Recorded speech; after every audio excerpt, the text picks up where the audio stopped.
जीविका दिनकर बागडे. मी आता 5वा सी मध्ये शिकते. मी आज आपल्या समोर नक्कल सादर करीत आहे. नमस्कार जी. वाईगला का मले? अहो मी गंगा. तो मेंबर गंगाराम नाही का? त्याची मी घरवाली. मागल्या रोजा काटुल्ली तुम्ही मावाला सत्कार नाही केला होता का? तेच तर कलंब्या गावाची नवीन सरपंच. तुमचं बी मस्त काम आहे बा. माणूस सरपंच असला का त्याला पटकन वयकता. आणि आमच्या सारख्या बाईले कवापासून वयक सांगावे लागून राहिली. राजकारण का फक्त तुमच्या माणसालाच चालवावं? आमचा बी काही अधिकार आहे की नाही? त्या सावित्रीनं आम्हाला शिकवलं. बाबासाहेबांना आम्हाला अधिकार दिला. तर काहून तुमच्या पोटात झुमून राहिलं? ते बी काय मला बी कुठं सरपंच बनायचं होतं. मी माझ्या घरी पोया लाटत होती. माईचा मेंबर घरी आला आणि म्हणते, गंगे ए गंगे आता तुले उभं राहा लागते. म्या म्हटलं तुमच्या आजीन तरी लाटल्या का उभ्या पोया?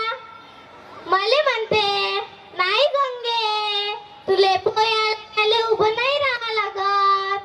आपल्या ग्रामपंचायत इलेक्शन आहे त्याच्यात तुले उभं राहा लागते. केलं बाई माया नवऱ्यानं मला उभं. लई प्रेशर केला बाई माया. 10 पेट्या दारूच्या वाटल्या म्हणते. आणि थोडी रोज सासूने आणि रोज माईट सखाय. गंगे आय गंगे आता पाय मिठ्ठा रामाच्या बायकोले कसा पाडतो. म्या म्हटलं त्या रामाच्या बायकोले पाडून काय कराल? मावर जात काय बाई पैताळ डोक्षाचे. त्या रामाच्या बायकोले पाडी तेव्हाच तर तू सरपंच बनशील ना. लकीची रिस्पेक्ट लावता बाई माया नवरा. त्यानं मले उभी केली आणि मी निवडूनही आली. त्यानं माय अशी वरात काढली, अशी वरात काढली तर काही विचारूच नका. माय लगीन झालं त्या माया बापानं त्याला हुंडा दिलता तरी मी अशी वरात नाही काढली. या इलेक्शन मध्ये माहित सारी हाऊसच पिटून गेली. सारं गाव माया पुढं थुई थुई नाचत होता. म्या बिम्मनात म्हटलं नाचून घ्या एक दिवस थुई थुई. मग पहा कशी नाचवतो 5 वर्ष पर्यंत. माया नवरा तो असा नाचत होता बाई तो तोच सरपंच बनला.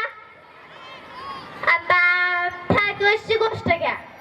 तो नाही का ग्रामपंचायतचा चपराशी तो माया घरी आला आणि म्हणते ग्रामपंचायत बीडीओ साहेब आले तर सरपंचाला बोलावते. आमच्या इथचं मेंबर लागलं बाई रस्त्यानं.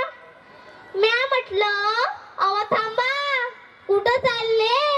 तो सरपंचाला बोलावते ना. तुम्ही आहे का सरपंच? मला म्हणते तू काय बोलशील त्या माणसासोबत? तुले काय समजते? मले काय समजते? मग माया घुमला बाई पारा. म्या म्हटलं संविधानानं आम्हाला अधिकार दिला. गाजू की नाही गाजू? गाजू की नाही गाजू? गेली बाई मग मी ग्रामपंचायतच्या रस्त्यानं. त्या पाटटपरीवर 2-4 पोट्टे बेवड्या ठासून नागावानी डोलत होते. एक समोर आला आणि माकडे घुर्राटून पाय आणि म्हणतो तर अरे नसीब आपलं उतान झोपलं. अरे नसीब आपलं उतान झोपलं. जीवाची फजिती ऐका, जीवाची फजिती ऐका. आता मरता आली किंमत ऐका. आता सरपंच झाल्या तर बायका. आता मरता आली किंमत ऐका. आता सरपंच झाल्या तर बायका. मग म्हणे बाई त्या सावित्रीची आठवण झाली. तिले बी एक असं धतिंग आडवं पडलं होतं. ती होती ना सावित्री. म्या बी काही कमी नाही. म्या बी गंगी आहे गंगी. काढली पायातली चप्पल लावली त्याच्या थोबाडी. म्हटलं अव किट किट करता हुशारी धावता अव किट किट करता हुशारी धावता आमचं बी थोडस ऐका आमचं बी थोडस ऐका तुमची गावात इज्जत आहे का आता सरपंच झाल्यात बायका तुमची गावात इज्जत आहे का आता सरपंच झाल्यात बायका सकाळी उठता दोस्ताईने भेटता सकाळी उठता दोस्ताईने भेटता देशीची क्वार्टर लावता देशीची क्वार्टर लावता गलीनं फिरता नाल्यानं लोटता आणि फुकटच्या बडाया मारता गलीनं फिरता नाल्यानं लोटता आणि फुकटच्या बडाया मारता तुमची गावात इज्जत आहे का आता सरपंच झाल्यात बायका तुमची गावात इज्जत आहे का आता सरपंच झाल्यात बायका तसं म्हटल्यावर लागलं बाई ते रस्त्यानं आता आमचं गाव बी काही कमी अडाण नाहीये काही विचारूच नका त्या गावाचं त्या गावाची अडाणपणा काही कमी नाही आता माझ्या गावातल्या एका पोट्ट्याला लागता त्याची माय का म्हणे माझ्या पोट्ट्याला कोण करूनच गेली बाई तिथं भेट द्यायला तिथं एक देवी होती तिथं गाणंही मस्त चालू होतं म्हातारा माई माया तिचं निंबावर आहे घर म्हातारा माई माया तिचं निंबावर आहे घर ते देवी का म्हणे मी सांगते या मोठ्याने काय झालं मी सांगते या मोठ्याने काय झालं हे गेलतं त्या चिचीच्या झाडाखाली बोल बोल देवीले नमस्कारी बोल 1001ची दक्षिणा दे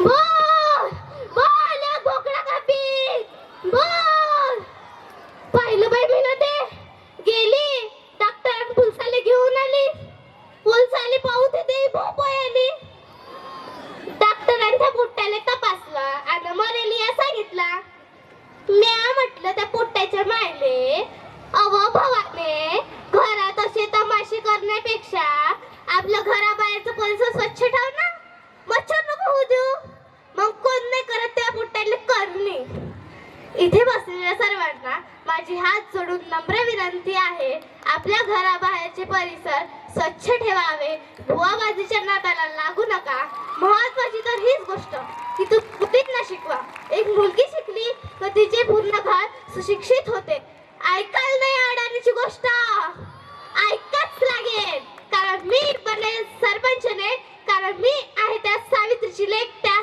सावित्रीची लेक जय जिजाऊ जय सावित्री धन्यवाद